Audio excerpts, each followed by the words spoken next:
No, I'm down here. So I have one more. Huh? Oh, okay. I don't know. You have to get one. Yeah, we sit in the back. Okay, all right.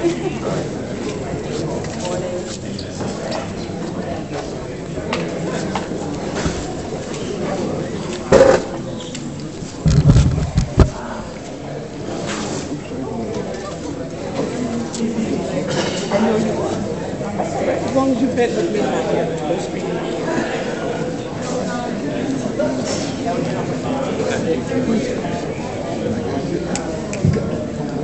That's a given. We know. We already know this. It's not new. Huh? Yeah, give it to Okay, Harry. Good morning, everyone. Welcome. I want to call the meeting to order at this time.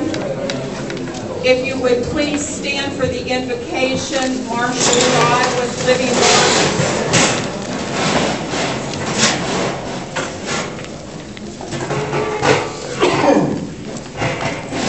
Our Heavenly Father, we pause today to give you thanks, to give you praise. What a gorgeous day in Poinciana. What incredible weather, temperatures, and beauty. Lord, not only do we have the beauty of nature, but Lord, you've also blessed us with great friends, great neighbors, great acquaintances. And we've gathered together today to speak, to listen, to share, to endeavor to make Poinciana an even greater place than it already is.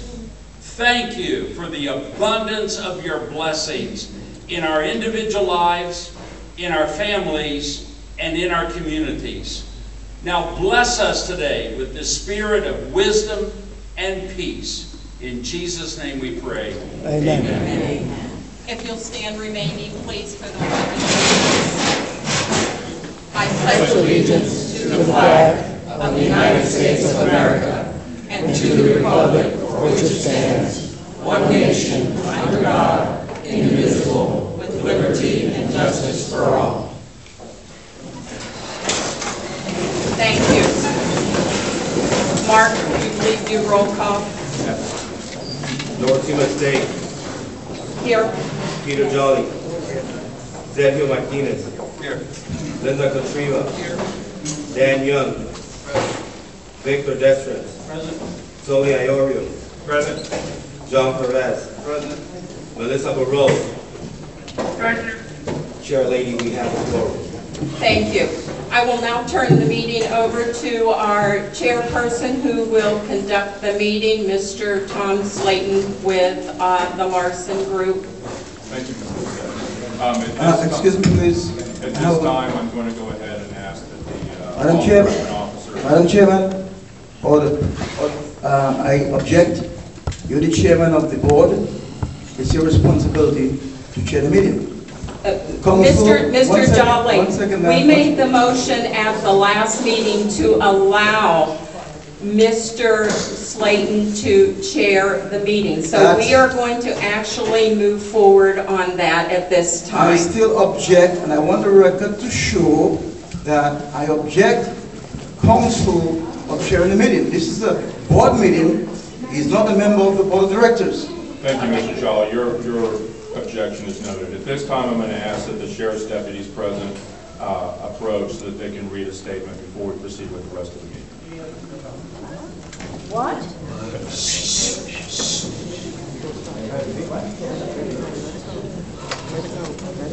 What you gonna do?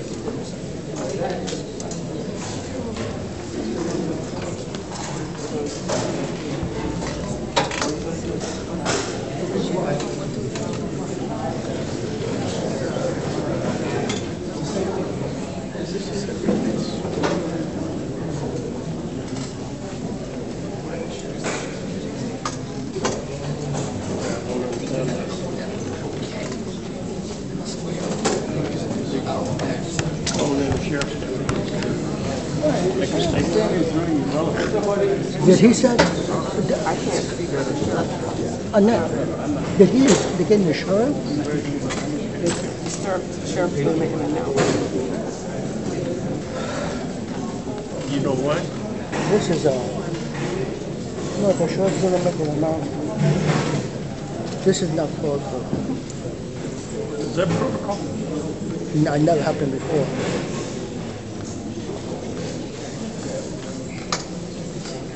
Oh, that's really enough.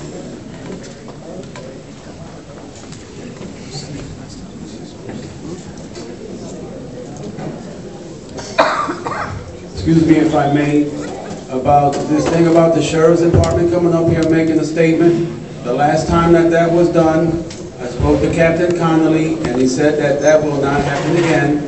He asked me for the sheriff, for the deputy's name. I refused to give the name. I didn't want to complain. If it's done this time, I will file a complaint. Again, I spoke to Captain Connolly, and he said that shouldn't have happened, and it won't happen again. I refuse to complain, but if it happens this time, I will file a complaint. All right, at this time, we're going to proceed to the minutes. I need a motion to approve the June 9, 2015 board meeting minutes. I make a motion to approve. Do I have To make a motion.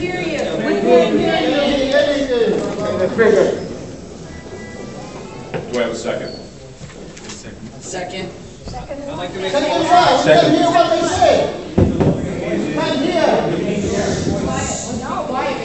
I'm calling for a motion. I'd like to make a motion that, right, and I'd like to amend it, okay, and I'd like to amend it, that it be tabled until the actual minutes of that meeting be properly recorded. Mr. Strauss, you can't amend the motion at this point. Do I have a motion and a second to approve the minutes? I have a motion and a second to approve the minutes for June 9, 2015. At this point, is there any discussion on that motion? Yes, I have some objections. The meeting is incomplete. There were 29 residents at that meeting. They voiced their opinion. That is not recorded in the minutes. So the minute is incomplete. And at this point, I'm postponing the minutes of the meeting to be accepted. Any further discussion? With the motion on the table, all those in favor of the motion signify by saying aye. Aye. Aye. Anyone opposed? Aye. All right, the motion carries. Objection. How does that carry? There's only 3 votes. Objection, sir. Mr. Chairman, Yes, Mr. Jolly. there is a 1985 agreement that is still in place. The resident directors has to vote first before Avatar can vote. And Avatar has to abstain from voting. So at this point, you have to only count the resident directors first. Now, if there is a majority on one side, then Avatar is allowed to vote. So I think you should recount the voting. I have 3 resident directors in favor, I have 3 resident directors opposed, and I have 3 Avatar board members in favor. So you have a tie.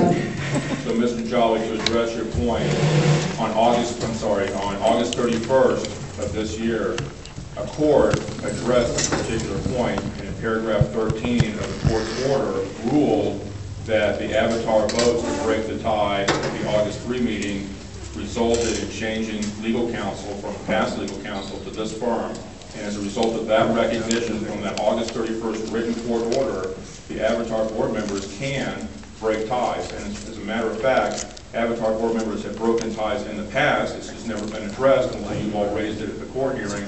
And as a result of a court order, which governs us all, the Avatar board members can continue to break ties unless and until there's a different court order that we're operating under. And so at this point, the Avatar board members have broken the tie for the June 9, 2015 board minutes. That's not So true. that's been approved. That is not true. There is an injunction order to turn the money over to the APV. The court has not made a decision anyway, as far as Avatar breaking a tie, or as far as Avatar not keeping up with the contract. Mr. I Jolly, think- you need to look at paragraph 13 of that order now. Well, we have counsel, I have my counsel here, and at this point, I can ask him to stand up and tell the audience what the court order reads.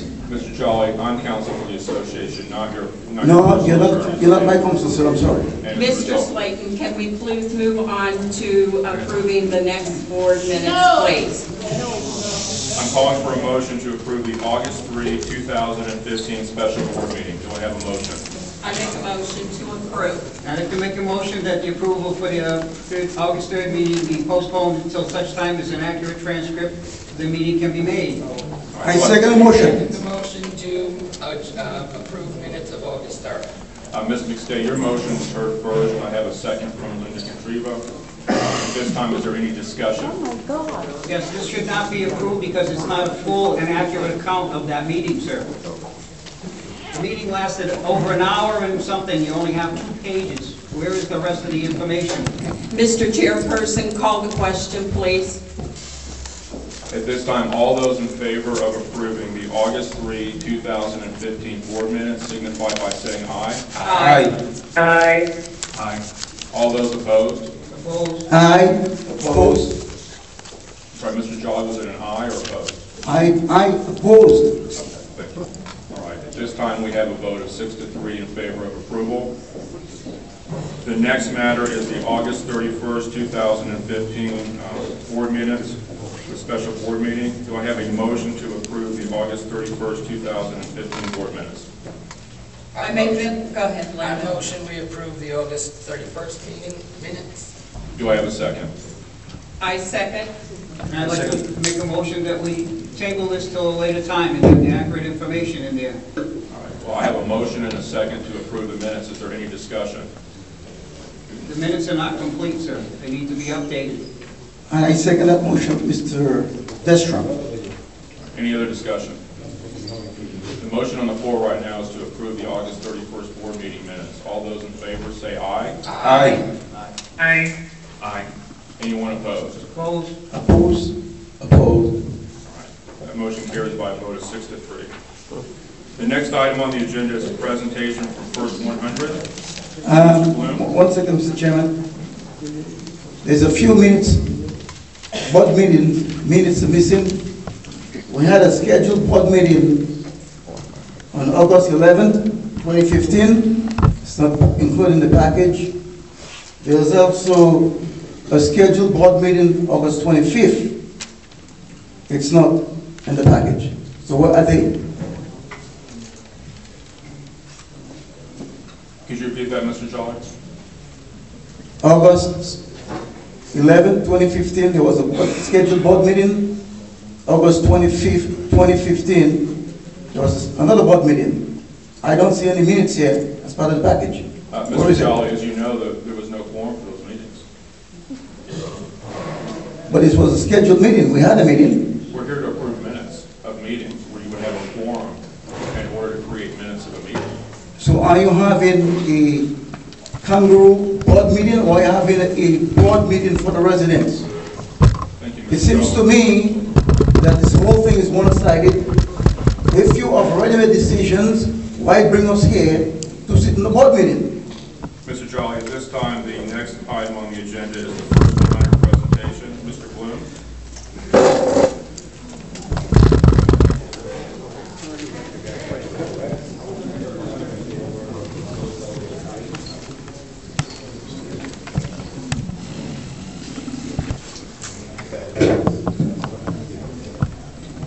Good morning. Thank you for the time this morning.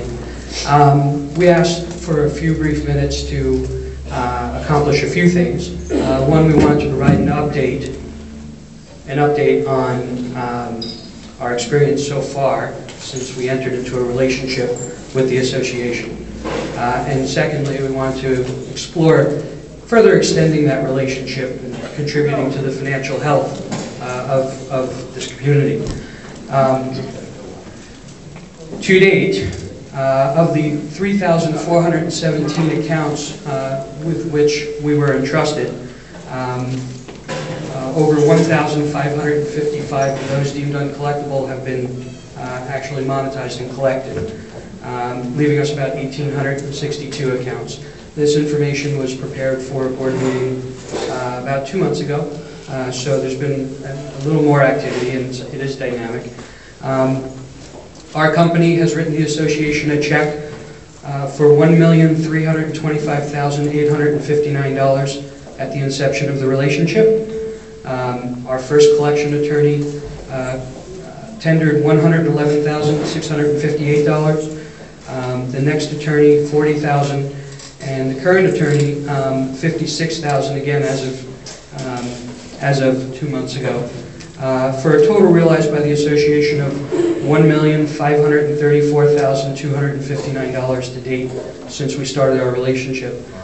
In the last month or two, you've seen another $100,000 approximately. The assessment income on the now performing accounts represents another $783,000 to the association. To date, the benefit to the association from our relationship has been about $2.4 million, and annual assessments for all accounts, which we should have performing in 2016, will add another $861,000 a year to the financial health of the community. So it's been a pretty successful experience so far. Now, there are other accounts that the association has outside of our relationship, and I wanted to extend 3 offers relating to those accounts this morning. We do this by way of an amendment to our existing agreement, so I have 3 proposed amendments. Amendment 1 offers on the remaining account $469,000 for 14 and 15 assessments on the accounts that have still not paid. That's a check that our company will write to the association for $469,000. Amendment 2 has to do with 1,075 accounts that are currently with another collection company, for which we would offer $422,768. That batch of 1,075 accounts is comprised of 776 undeveloped lots and 299 homes, we believe predominantly absentee investor owned. The third amendment is for an additional 1,023 receivables, for which we would offer $309,000. That is comprised of 295 lots and 728 homes, again similarly situated as to those in amendment number 2 proposed. So in total, we have another roughly 2,100 receivables, half undeveloped lots, half homes, for which we are offering $1,201,000, in addition to which we'll be paying the association's bill to the collection company. Amendments 2 and 3 for the new receivables, we've offered 1 year's worth of assessments for the undeveloped lots, and we've offered the full face value for what the association is owed from the homeowner. So it's basically, you don't have to wait to get paid. We'll pay you for those now. Those are the 3 offers. Given the experience we've had to date, we're very excited about extending and continuing our relationship with Poinciana and continuing to contribute to the financial health of the community. Any questions from the board? Yes, I have a question. You have 3 proposals or amendments. Obviously, you did an analysis of these contracts. We know what you would pay for these contracts, you just told us. Can you tell us what is the benefit to your company? In other words, what are you making? What do you expect to make? I'm sure you looked into that before you signed these contracts. You didn't go blind into it. So do you have any idea what this is going to profit you? Sure. On amendments 2 and 3, half of the receivables are on lots. Those lots are upside down in terms of value between the assessments and taxes. So it's very unlikely that we're going to see any of those pay off. We're going to wind up going to a public auction where we'll be bidding to acquire those 1,000 lots.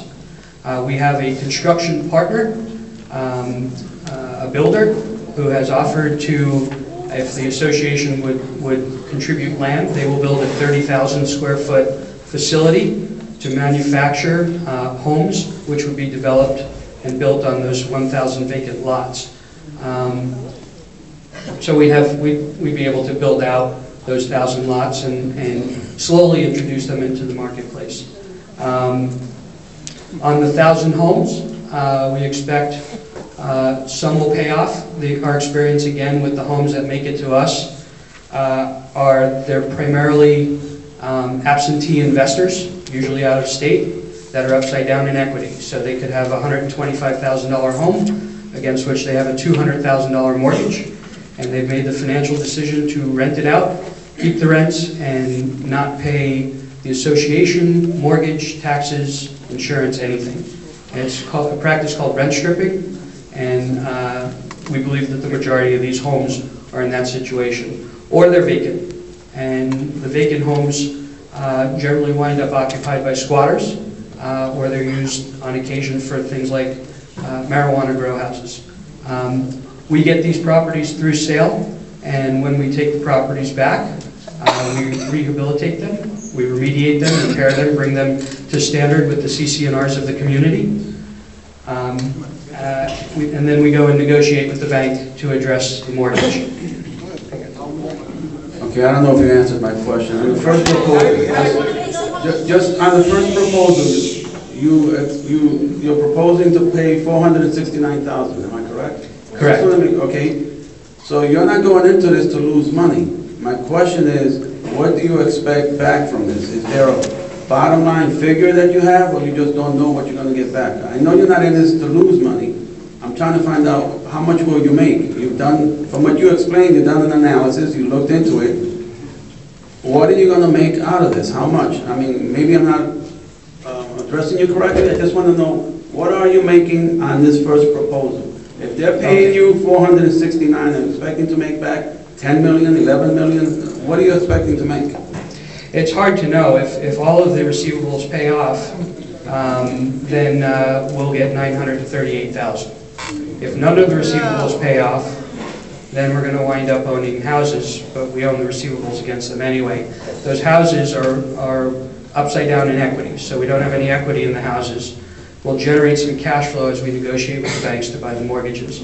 Until we negotiate with the banks to buy the mortgages, and even before that, understand the outcome of what happens with people paying off the receivables or selling to third party at a public sale, we don't know what our profitability is going to be. So do you plan on renting these homes? Yes. So what do you think the rent is going to be on a home, average home? Depends on the market. You have a number of villages, each with their own kind of Would structure. $1,000 be reasonable? Oh, yeah. We're figuring $1,000, $1,100. So would you say $1,000 times how many homes? Well, again, we don't know. We don't know the conditions of the homes that we get. We don't know the remediation costs. We expect we'll probably invest somewhere around $10,000 a home. We may only have the home for a year or two. So we can kind of back of the envelope a P&L. But if we put $10,000 a home in, get $1,000 a month in rent for a year, while the bank is trying to foreclose out the previous owner, then we have to come up with money to resolve the mortgage. There's too many variables. We don't know. We don't know what we're going to see back. Okay, thank you. I got a question. What is the face value as far as assessment for the last 2 years for all these accounts?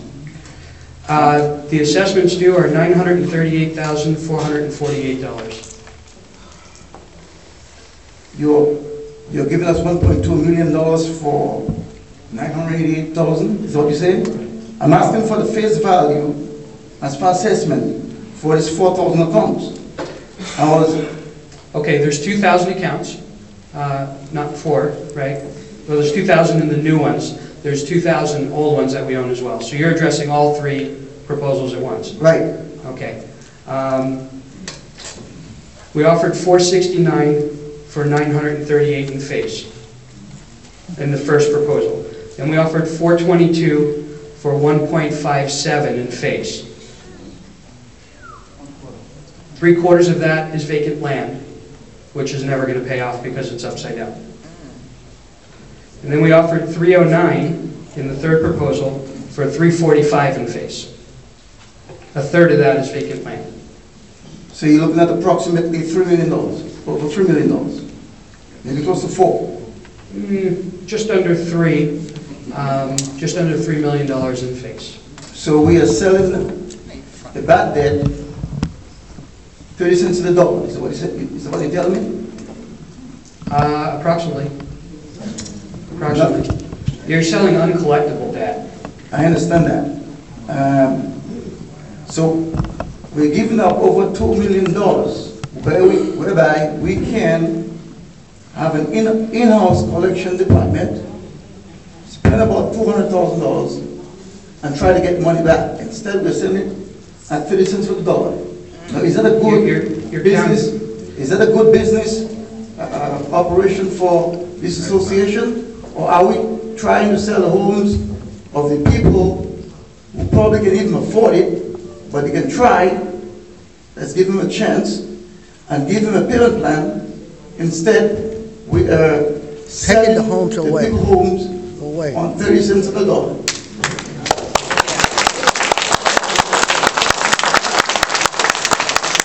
With all due respect, Mr. Jolly, those are phantom dollars. They're not collectible. The association will never realize them any other way.